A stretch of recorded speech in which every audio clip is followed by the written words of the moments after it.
جی عزیز دوستو السلام علیکم۔ آج ہم حسن منظر کے ایک مشہور ناول الآصفہ کے حوالے سے بات چیت کریں گے۔ دوستو ویڈیو کو یہیں پہ لائک کر دیں۔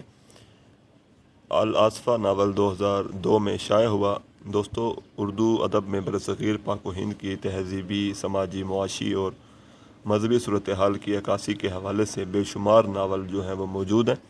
ڈاکٹر حسن منظر کا کمال یہ ہے کہ انہوں نے بین الاقوامی صورتحال اور موضوعات کو اپنے ناول الآصفہ میں سمویا ہے اور اردو ناول کے موضوعات کو وسعت عطا کی ہے۔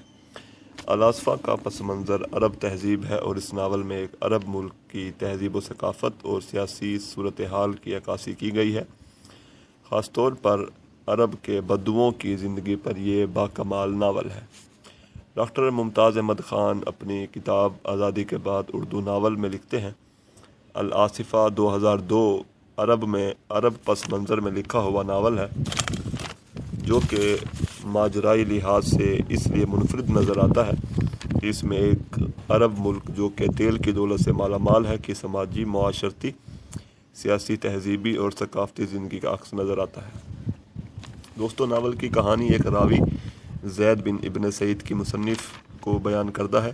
ناول کے آغاز میں زید جو بدو ہے اور مصنف سے گفتگو کر رہا ہے، زید کے ذریعے معلوم ہوتا ہے کہ اس کا والد ابن سعید شیطان صفت، گھٹیا فطرت، دھوکے باز اور منافق ہے، شادی کر کے بچے پیدا کرنے کا شوقین ہے، بچوں سے لڑتا ہے۔ زید کے ذریعے ابن سعید کی شیطانی فطرت اور اعمال بد ظاہر ہوتے ہیں۔ لولو زید کی بہن ہے، شاعری کرتی ہے، ستیلی ماں سے لڑتی جھگڑتی ہے۔ ستیلی ماں لولو سے جان چھڑوانا چاہتی ہے تو لولو بھی اپنی ستیلی ماں پر الزام لگاتے ہوئے کہتی ہے، مجھے بھی معلوم ہے کہ ان بچوں میں سے کتنے میرے باپ کے ہیں، میں قسم کھا کر بتا سکتی ہوں۔ لولو ایک باغی کردار ہے، گھر کے حالات سے تنگ آ کر وہ گھر سے بھاگ جاتی ہے اور جسم فروشی شروع کر دیتی ہے۔ زید کو لولو کے متعلق خبر ملتی ہے تو اسے صدمہ پہنچتا ہے۔ لولو بیماریوں کا شکار ہو جاتی ہے۔ زید کی ڈائری میں لولو کی ایک تصویر ہے مگر زید اس کے انجام سے بے خبر ہے۔ لولو کا کردار بدوی سماج کی عورت اور وہاں کی تہذیبی زندگی کا استعارہ ہے اور استحصالی قوتوں کے خلاف مزاحمت کا بھی نشان ہے۔ زید کی ماں سفید رنگ کی حامل غیر بدو خاتون ہے۔ منیرہ زید کی ماں کے خاندان سے تعلق رکھتی ہے اور زید منیرہ سے محبت کرتا ہے اور شادی کرنا چاہتا ہے، مگر منیرہ زید سے شادی نہیں کرنا چاہتی کیونکہ زید اس کے معیار پر پورا نہیں اترتا۔ زید دوسرے شہر میں ایک تیل کمپنی میں ملازمت کرتا ہے۔ ابن سعید منیرہ سے شادی کے بہانے رقم لے کر کھا جاتا ہے۔ زید کا سیاسی ذہن ہے، وہ معاشرے کی گھٹیا اقدار پر گفتگو کرتا ہے۔ اسے تکلیف ہے کہ تیل کمپنی کے مالکان اور ملازمین کے لیے الگ قوانین ہیں۔ ان لوگوں کی اپنی تہذیب ہے، یہ شراب لیتے ہیں، عورتوں سے فلرٹ کرتے ہیں۔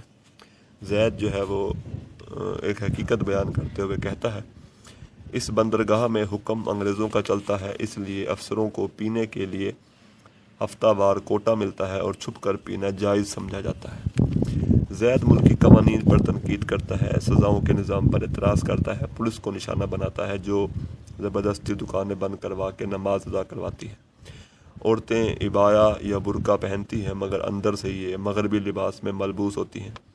زید تیل کی آمدنی یہودیوں کی جیب میں جانے پر بھی اعتراض کرتا ہے اور کہتا ہے، ہماری آئل کمپنی جو کروڑوں ڈالر کما کر بھیجتی ہے وہ یہودیوں کی جیب میں جاتے ہیں۔ محمد فرید احمد اپنے تحقیقی مقالے پاکستانی اردو ناولوں کا تنقیدی و تجزیاتی مطالعہ 1971 کے بعد میں لکھتے ہیں، حسن منظر کا ناول الآصفہ عرب تہذیب اور وہاں کے دوہرے معیار کے قوانین سے متعلق ہے۔ عرب ممالک میں بسنے والے وہاں کے مستقل رہائشیوں اور گورنمنٹ پر تنقید کی گئی ہے۔ دوستو ان عرب ممالک میں مقامی اور غیر ملکیوں کے لیے قوانین مختلف ہیں۔ شہزادہ یورپ جا کر پڑھنے کو ترجیح دیتے ہیں، کوئی حادثے کا شکار ہو جائے تو بڑے اعزاز و اکرام سے اس کی لاش خصوصی طیارے کے ذریعے واپس لائی جاتی ہے۔ یہ مالدار لوگ نئی گاڑیوں اور نئی بیویوں کے شوقین ہیں، عورتوں اور سیاست کے متعلق بات کرتے ہیں، قہوہ پیتے ہیں، شادیاں کرتے ہیں اور بچے پیدا کرتے ہیں۔ ناول کے سارے کردار مادہ پرست ہیں، عیش کی زندگی گزارنا چاہتے ہیں۔ زید مثبت سوچ کا مالک ہے اور مثبت اقدار کا حامی ہے۔ اس کے سیاسی، معاشی اور معاشرتی نظریات کسی پڑھے لکھے ہیرو کے نظریات ہیں۔ ناول کے ایک حصے میں زید کے خیالات کا تذکرہ ہے، وہ اپنی ڈائری میں عرب ممالک کے حالات درج کرتا رہتا ہے۔ وہ سوچتا ہے کہ اگر حالات ایسے ہی رہے تو سابقہ امتوں کی مانند اس قوم پر بھی کوئی سخت عذاب آندھی کی صورت میں نازل نہ ہو جائے۔ ناول کے عنوان العاصفہ یعنی ایک سخت آندھی جس میں ریت بھی اڑتی ہے میں گہری معنویت ظاہر ہوتی ہے۔ زید اپنے ملک کے حالات سوچتا ہے اور پھر کہتا ہے، لگتا تھا ایسی ہی ہوا قوم عاد پر بھیجی گئی ہوگی کہ ان کی آبادیاں ختم ہو گئیں۔ دوستو، العاصفہ کے روپ میں ڈاکٹر حسن منظر نے بیرونی عرب تہذیب کے چند مخفی پہلوؤں کو عیاں کیا ہے اور اس تہذیب کو اردو ناول کے قالب میں پیش کر کے اردو ناول کے موضوعات کو وسعت عطا کی ہے۔ شکریہ۔